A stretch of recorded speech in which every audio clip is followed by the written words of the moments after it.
Mwaramutse neza nshuti za Kabara TV1, turabasuhuje mwese aho muherereye ku migabane itandukanye. Rero uko mumaze kutumenyera, njye muri kumwe nitwa Nkomezi James, tukaba rero tugiye kuzajya tubagezaho bimwe no mu bice by'iwacu mu karere ka Bigogo, kugira ngo tujye turushaho kubakumbuza akarere k'iwacu, dore ko abantu benshi ubu baherereye ku migabane itandukanye baba bifuza kuba babona iwabo mu mihanda itandukanye, ndetse no kumenya byinshi mu bitatse akarere cyangwa se ibigize kamwe mu karere ko mu misozi migufi ya Moye Plateau. Mugire ibihe byiza.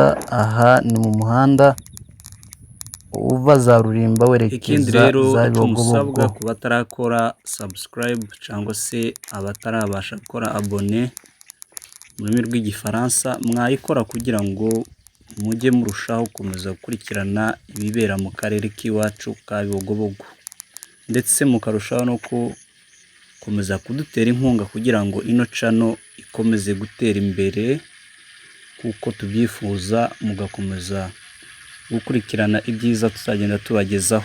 Rero tukaba dukomeje kubifuriza ibihe byiza no gukomeza kugubwa neza aho muherereye mu bice bitandukanye bigize imigabane itandukanye. Twebwe turakagaruka. Njye nitwa Nkomezi James Dodo, iyi ni Kabara TV1, ijwi ry'akarere.